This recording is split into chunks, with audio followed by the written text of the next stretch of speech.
पिछले लोकसभा चुनाव यानी 2019 के चुनाव के मुकाबले इस बार गठबंधनों का गणित बहुत अलग नजर आ रहा है। कई पार्टियां हैं जो पिछले चुनाव में विपक्षी खेमे में थी, वो अब एनडीए के पाले में शामिल हो चुकी है। जैसे यूपी में जयंत चौधरी के नेतृत्व वाली आरएलडी, बिहार में उपेंद्र कुशवाहा और जीतन राम मांझी की पार्टियां 2019 में विपक्षी खेमे में थी। टीडीपी भी तब अलग ताल ठोक रही थी। इस बार ये सभी एनडीए के छतरी तले चुनावी मैदान में उतर रहे हैं। कुछ दल ऐसे भी हैं जो एनडीए छोड़ गए थे और बाद में इन दलों के नाम निशान के साथ एक गठबंधन में लौट आए। एकनाथ शिंदे की शिवसेना और अजीत पवार की राष्ट्रवादी कांग्रेस पार्टी अब इन्हीं पार्टियों में से एक है या इसी कैटेगरी में आती है।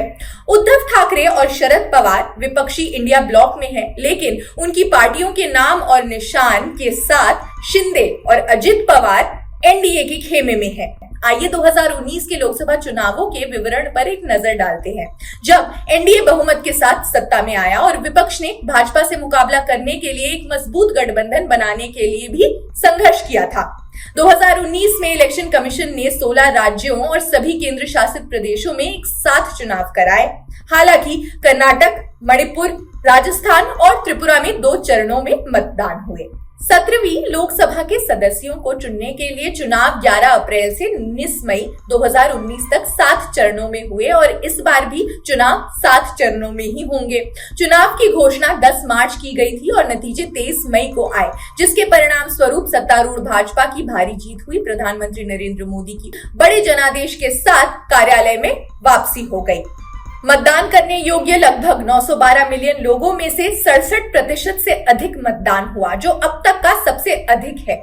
इस बार वोटर्स भी बढ़े हैं, तो मतदान कितना होता है ये देखना दिलचस्प रहेगा। चुनाव में महिला मतदाताओं की अब तक की सबसे अधिक भागीदारी दर्ज की गई है और महिला वोटर्स पर खासकर भाजपा का ध्यान है। पिछले चुनाव में उत्तर प्रदेश की 80 में से 64 सीटें एनडीए ने जीती थी। अपना दल को 2 सीट पर जीत मिली थी। विपक्षी बीएसपी 10, एसपी 5 और कांग्रेस 1 सीट जीतने में सफल रही थी। उस दौरान भाजपा ने 37% से अधिक वोट हासिल किए और 303 से अधिक सीटें जीती। एनडीए ने 350 सीटों का आंकड़ा पार कर लिया और 45% वोट शेयर के साथ 353 सीटें जीती। कांग्रेस ने 52 सीटें जीती और एक बार फिर से विपक्ष की स्थिति हासिल कर ली। यूपीए ने कुल मिलाकर 91 सीटें जीती, जबकि अन्य दलों ने 98 सीटें जीती। 2019, 14 और 2009 यानी पिछले 3 लोकसभा चुनाव का डिटेल्ड एनालिसिस किया गया है।